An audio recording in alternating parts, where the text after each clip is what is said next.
ఓం శ్రీ గురుభ్యో నమ. ఓం శ్రీ మాత్రే నమ. ఏప్రిల్ నెలలో ద్వాదశ రాశుల వాళ్ళకి ఏ విధంగా ఉన్నాయో ఒకసారి తెలుసుకుందాం. తెలుసుకునే ముందు గ్రహగమనగతులు ఏ విధంగా ఉన్నాయో ఒకసారి తెలుసుకుందాం. ప్రధానంగా గురు మిథున రాశిలోను, రాహు కుంభరాశిలోను, కేతు సింహరాశిలోను, శుక్రుడు మేషరాశిలోను, రవి మీన మేషరాశిలో సంచారం చేయటం, శని కుజుడు బుధుడు మీనరాశిలో సంచారం చేస్తారు. ఇవన్నీ కూడా గోచారరీత్యా చెప్పబడే ఫలితాలు అంటారు. గోచారరీత్యా చెప్పబడే ఫలితాలు ఏ విధంగా ఉన్నాయో ఒక్కసారి మనం తెలుసుకుందాం. ఈ మాసంలో ఆర్థిక స్థితిగతులు, వృత్తి వ్యాపార ఉద్యోగాలు, ఆరోగ్యము, విద్య, అలానే ప్రధానంగా విదేశాలకు వెళ్ళటం, ఇలాంటివన్నీ కూడా ఏ విధంగా ఉన్నాయో ఒక్కసారి తెలుసుకుందాం. సింహరాశి వారికి ఏప్రిల్ నెలలో ప్రధానంగా గురువు యొక్క బలము, శుక్రుడు యొక్క బలం వల్ల అనుకూలమైన ఫలితాలు జరిగే అవకాశాలు బాగా ఎక్కువ ఉంటాయి. అంటే ఆర్థిక పరంగా ఉండే సమస్యలు తగ్గటం ఒకటి, లాభస్థానంలో ఏదైతే గురువు ఉన్నాడో, అంటే ఇక్కడ పంచమాధిపతి అష్టమాధిపతి అయిన గురువు లాభస్థానంలో ఉండటం వల్ల అనేక ప్రయోజనాలు కలుగుతాయి. అలానే ఇక్కడ భాగ్యస్థానంలో కూడా శుక్రుడు వల్ల కూడా శుభ కార్యక్రమాలే కాదు, అనుకున్న పనులన్నీ కూడా లక్ష్యాన్ని ఛేదించే అవకాశం ఎక్కువగా ఉంటుంది. గృహ సంబంధమైన విషయాల్లో ముందుకు వెళ్ళటం ఒకటి, అలానే నూతన ఉద్యోగ ప్రయత్నాలు రవి వల్ల మంచి ప్రయత్నాలు ఫలించే అవకాశాలు, అలానే శైవ పుణ్యక్షేత్రాల దర్శనాలు చేసుకోవటం ఒకటి, అలానే పురాణ పఠనాలు, ఆధ్యాత్మిక కార్యక్రమాలు, అలానే వైవాహిక జీవితంలో కొంత సంతోషం అనేది లోపిస్తుంటుంది. అలానే జీవన ప్రమాణంలో సరైన మార్గంలోకి ఆలోచనలోకి ముందుకు వెళ్తారు. అలానే ఆరోగ్యపరంగా ఇబ్బందులు కలిగే అవకాశం ఒకటి ఉంటుంది. ఎందుకంటే వీళ్ళకి అష్టమ స్థానంలో రవి, శని, కుజ గ్రహాలు ఉండటం, బుధుడు ఉండటం, రవి మళ్ళీ మేషరాశిలోకి సంచారం చేయటం వల్ల కొన్ని ఆరోగ్యపరంగా ఇబ్బందులు రాకుండా చూసుకోవాలి. వ్యాపార సంబంధమైన విషయాలు, ప్రయాణాలు ఆహ్లాదకరంగా ఉండటం, మీరు ప్రణాళికాబద్ధంగా పని సకాలంలో పూర్తి చేసుకునే అవకాశాలు ఎక్కువ ఉంటాయి. ఇంట్లో కొన్ని బయట వ్యక్తుల ద్వారా కొన్ని మార్పులు, మద్దతు లభించే అవకాశం, సమాజంలో మీకు గౌరవం బాగా పెరగటం ఒకటి, జీవిత భాగస్వామి కోరుకున్న అమ్మాయితో వివాహం జరగటం ఒకటి, అలానే ఇల్లు వాహనానికి సంబంధించిన విషయాల్లో కొంత ఆనందాన్ని పొందే అవకాశాలు ఎక్కువ ఉంటుంది. పొలాలు, ఇళ్ళు ఇలాంటివన్నీ కూడా కొనుగోలు చేసే అవకాశాలు ఎక్కువ ఉంటాయి. అలానే కమిషన్ వ్యాపారం చేసే వ్యక్తులకు కూడా చాలా సుప్రదంగా ఉంటుంది. ప్రేమ సంబంధాలు బాగా పెరిగే అవకాశాలు ఉంటాయి. నూతన ఉద్యోగ ప్రయత్నాలు సఫలీకృతం కావటం, అలానే అబ్రాడ్ వెళ్ళే అవకాశం బాగా ఎక్కువగా ఉంటుంది. అంటే ఇక్కడ ఈ మాసంలో అనేక ధనలాభాలు పొందే అవకాశాలు ఎక్కువ ఉంటాయి.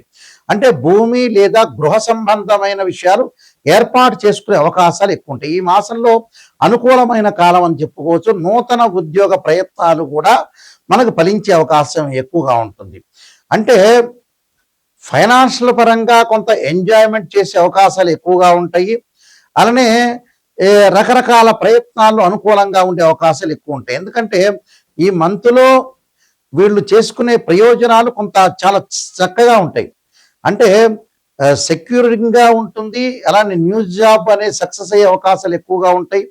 అంటే efforts towards secure a new job will be successful అయ్యే అవకాశాలు బాగా ఎక్కువ ఉంటాయి.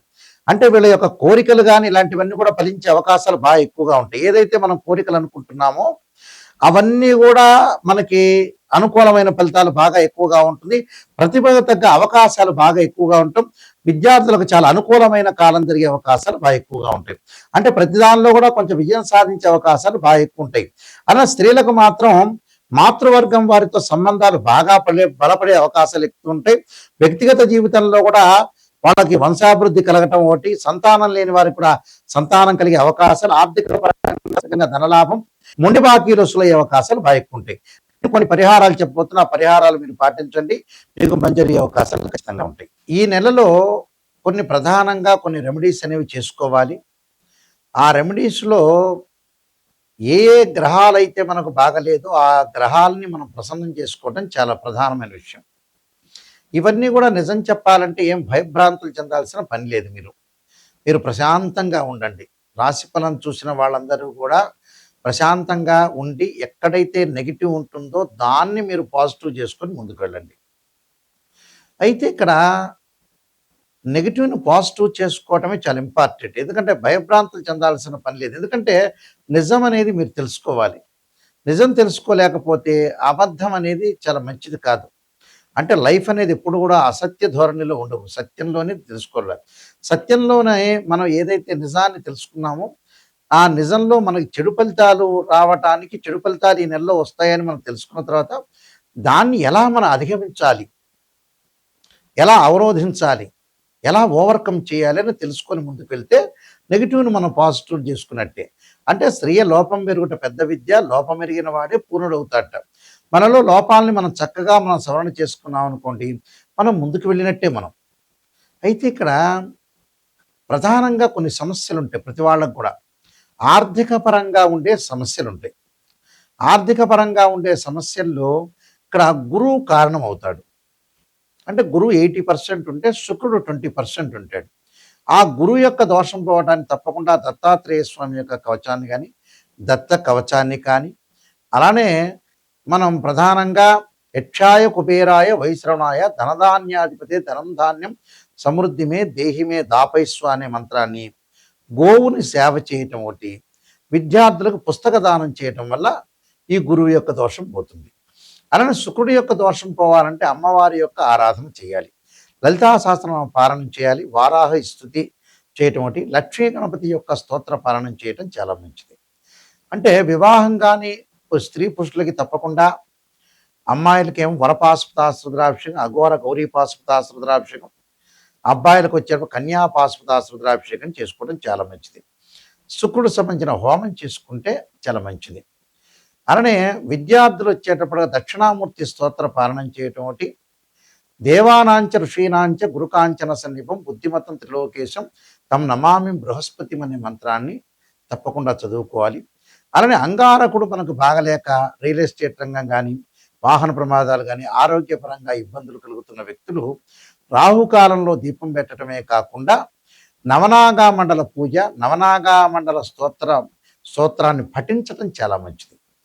అలానే అంగారకాయుధ్మే శక్తి అస్తాయి ధీమే తన్నో భౌమ ప్రచోదయాత్ అనే మంత్రాన్ని చదువుకోవటం ఒకటి, అంగారకుడి యొక్క ఆరాధన చేయటం చాలా మంచిది. అలానే ఉద్యోగపరంగా ఇబ్బందులు కలుగుతున్న వ్యక్తులు తప్పకుండా రవి యొక్క ఆరాధన చేయాలి. రవి యొక్క ఆరాధన చేసేటప్పుడు ప్రధానంగా ఆదిత్యాయుధ్నే సహస్రమూర్తాయుధీమే తన్నో సూర్య ప్రచోదయాత్ అనే మంత్రాన్ని, రవి సంబంధించిన ఆదిత్యుడి యొక్క స్తోత్ర పాలనం చేయటం మంచిది. అలానే కుజుడు బాగలేని వ్యక్తులు కూడా సుబ్రహ్మణ్య స్వామి యొక్క అష్టకం కూడా చాలా మంచిది. అలానే వ్యాపార పరంగా ఇబ్బందులు కలుగుతున్న వ్యక్తులు తప్పకుండా ఓం నమస్వ పంచాక్షరి, ఓం నమో నారాయణాయ నమః అనే అష్టాక్షరి మంత్రాన్ని చదువుకోవటం, వీలైతే అష్టాక్షరి మంత్రం యొక్క హోమం చేయటం కూడా చాలా మంచిది. అలానే మానసికంగా బాధలు పడుతున్నారు, మెంటల్లీ డిజార్డర్ అవుతున్నారు అంటే చంద్రుడి యొక్క ఆరాధన చేయాలి. క్షీరపుత్రాయది అమృతతత్వాయదీమే తన్నో చంద్ర ప్రచోదయాత్ అనే మంత్రాన్ని, బియ్యాన్ని దానం చేయడం చాలా మంచిది. అలానే ప్రత్యేకంగా శత్రువుల యొక్క దోషం పోవటానికి కార్తవీర్యార్జునుడి యొక్క మంత్రాన్ని పఠించడం చాలా మంచిది. దాని తర్వాత వీళ్ళు ప్రధానంగా శని యొక్క దోషం అంటే ఎల్నాటి శని, అలానే జన్మశని, ద్వితీయ స్థానంలో శని, వ్యయశని, కంటక శని. కంటక శని అంటే 10వ స్థానంలో, అంటే కంటక లేదా పొంగు శని అంటే 10వ స్థానంలో శని ఉంటే కంటక లేదా పొంగు శని అంటే వృత్తిపరంగా ఇబ్బందులు కలుగుతాయి అని అర్థం. అలానే అర్ధాష్టమ శని, అష్టమ శని. శని యొక్క దోషం పోవడానికి తప్పకుండా శని స్తోత్రాన్ని చదువుకోవటం, కవచాన్ని చదువుకోవటం, చక్కగా నల్లని ద్రాక్షారసంతో శనికి అభిషేకం చేస్తే చాలా మంచి జరుగుతుంది. అలా రాహుకేతులు అంటే అబ్రాడ్ వెళ్ళటానికైనా, పల్లల్లో ఆలస్యం జరుగుతున్నా రాహుకేతుల యొక్క ఆరాధన చేయాలి. రాహుకేతులకి ఏంటంటే అష్టనాగుల్ని దానం చేయటం, అష్టనాగ పూజ, ద్వాదశ నాగమండల పూజ ఒకటి, వీలైతే సర్పసూక్త పాశుపతాస్ రుద్రాభిషేకం, 2 జంట సర్పాలని దానం చేయటం చాలా మంచిది. కేతు యొక్క దోషం ఉంటే గరికతోటి గణపతి యొక్క ఆరాధన చేయటం, అలా రాహు యొక్క దోషాన్ని కూడా దుర్గా అమ్మవారి యొక్క ఆరాధన చేయటం వల్ల కూడా వీళ్ళకి మంజరి అవకాశాలు ఖచ్చితంగా ఉంటాయి. అంటే ఇవన్నీ కూడా మనకి ఏదైతే జాతకపరంగా దోషం ఉంటుందో ఆ దోష నివారణ చేసుకొని ముందుకెళ్ళాలి. అయితే ప్రతి నెలలో కూడా మాస ఫలాల్లో మనం చెప్పేది ఏమిటంటే ఇవన్నీ కూడా ట్రాన్సిట్ సిస్టమ్ అంటారు. మనకు 2 సిస్టమ్స్ ఉంటాయి. అందులో ట్రాన్సిట్ సిస్టమ్ అంటే ఏంటంటే గోచార పరంగా చెప్పేది, నాటల్ చార్ట్ అంటారు, బర్త్ చార్ట్ అంటారు. ఆ బర్త్ చార్ట్ను మనం చూసుకోవటం ఇంపార్టెంట్. ఇక్కడ బర్త్ చార్ట్ అనేది చాలా ఇంపార్టెంట్గా మనం చూసుకోవాలి.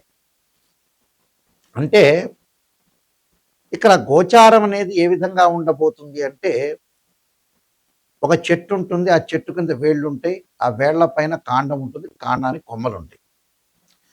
ఆ కొమ్మల్లో ఆకులుంటాయి. ఆకులు ఎలా ఉంటుంది? సహజంగా ఏందంటే మనకి రైన్ సీజన్‌లో వస్తుంది. వింటర్ సీజన్ అలా ఉంటది. సమ్మర్ సీజన్‌లో కిందకి రాలిపోతూ ఉంటాయి. అలానే బర్త్ చార్ట్ అనుకోండి వేళ్ళు అంటే వేళ్ళు అనేవి చాలా స్టాండర్డ్. అంటే వేళ్ళు అంటే ఏందంటే ఆ వేళ్ళకి బాగా నీళ్లు పోస్తే ఆ చెట్టు బాగా ఎక్కువొస్తుంది. కాబట్టి అక్కడ వేళ్ళు అంటే ఏంది బర్త్ చార్ట్. ఆ వేళ్ళే చాలా ఇంపార్టెంట్ చెట్టుకి. ఆ బర్త్ చార్టే ఇంపార్టెంట్. ఎందుకు గోచారం చెబుతున్నారంటే, మనం ఎంత కృషి చేసినా కూడా ఆవగింజంత అదృష్టం అనేది ఉండాలి కాబట్టి వితిన్ సెకన్‌లో జరిగే మార్గమే గోచారం అంటారు. కాబట్టి ఈ గోచారాన్ని కూడా మనం ఆలోచన చేయాలి. అయితే ఏందంటే మా దగ్గరికి వచ్చిన వాళ్ళు ఎవరైనా సరే బర్త్ చార్ట్‌లో 16 డివిజనబుల్ చార్ట్స్ ఉంటాయి. అంటే రాశి, హోర, ద్రేకాణము అలానే నవాంశమని, సప్తమాంశమని, దశమాంశమని, త్రింశాంశని ఈ చార్ట్‌లనేది 16 డివిజనబుల్ చార్ట్స్ ఉంటాయి. ఈ డివిజనబుల్ చార్ట్స్‌లో డి16 చార్ట్స్ అంటారు. అంటే ఒక్కొక్కటి ఒకటి. వివాహం కాలేదనుకోండి సప్తమాంశ చక్రాన్ని చూడాలి. వీ సంతానం కలగకపోతే. వివాహం యొక్క దోషం ఉందనుకోండి నవాంశ చక్రాన్ని చూడాలి. అంటే వివాహానికి నవాంశము, సంతానానికి సప్తమాంశము, వృత్తిపరంగా ఉండేదానికి దశమాంశం. దీంతో పాటు యాడ్ చేయాల్సిన రాశిచక్రం, భావచక్రం. అంటే ఇవన్నీ కూడా మనం యాడ్ చేసుకుంటూ ముందుకు వెళ్ళాలి. సప్తమాంశం ఏంటంటే సంతానానికి సంబంధించినవి. వివాహానికి సంబంధించి డి9 చార్ట్స్ అంటారు. అంటే ఈ చార్ట్స్ అన్నీ కూడా తల్లిదండ్రులకు ఏ విధంగా ఉండబోతుంది, మనకి ఎప్పుడు వివాహం అవుతుంది, ఆర్థిక స్థితిగతులు ఎలా మెరుగుపడతాయి, ఫైనాన్షియల్ పరంగా ఎలాంటి డెవలప్మెంట్, ఎంప్లాయ్మెంట్ పరంగా ఏ విధంగా ఉండబోతుందని మన లగ్న కుండల రాశిచక్రంలో ద్వాదశ భావాల్ని అనాలిసిస్ చేయాలి. ద్వాదశ భావాల్ని మనం అనాలిసిస్ చేస్తేనే మనకు విషయం అనేది కరెక్ట్‌గా తెలుస్తుంది. ఎలా పడితే అలా మన జాతకాన్ని చెప్పించుకొని, ఏదో గురువు గారండి, ఏదో నిజం చెప్పొద్దండి, మేము అబద్ధం చెప్పండి అనేవాళ్ళు ఎప్పుడూ నా దగ్గరికి రావద్దండి. నిజాన్ని తెలుసుకొని బాగుపడే వాళ్ళు మాత్రమే నాయకంటి మల్లికార్జున శర్మ గారి దగ్గరికి రావాలి. ఎందుకంటే నిజం తెలుసుకుంటేనే మీ వల్ల మిమ్మల్ని మేము సేవ్ చేయగలుగుతాం. మీరు బాగుపడే అవకాశం ఉంటుంది. ఏదో నిజాన్ని తెలుసుకోకుండా ఎవరో గురువు గారిని సంప్రదించి నిజం చెప్పండి, నాకు నెగిటివ్ వద్దండి, పాజిటివ్ చెప్పండి అంటే ఏందా పాజిటివ్ చెప్పడం? జరిగేది ఏదైనా జరుగుతుంది. మనం చెప్పినా చెప్పకపోయినా జరిగేది ఏదైనా జరుగుతుంది. కానీ నిజాన్ని తెలుసుకున్నాం అనుకోండి, ఉదాహరణకి మనం చాలా జాగ్రత్త పడే అవకాశం ఉంటుంది. అందువల్లే స్త్రీయ లోపం మెరుగుట పెద్ద విద్య, లోపం మెరిగిన వాడే పూర్ణుడవుతాడట. చెప్పంగానే జరగదు. గుర్తుపెట్టుకోండి. నిజాన్ని తెలుసుకున్నారనుకోండి మనం సూపర్ స్టార్స్ అయిపోతాం. అలాంటి విషయాలు తెలుసుకొని మనం ముందుకెళ్తేనే లైఫ్ అనేది ఉంటుంది.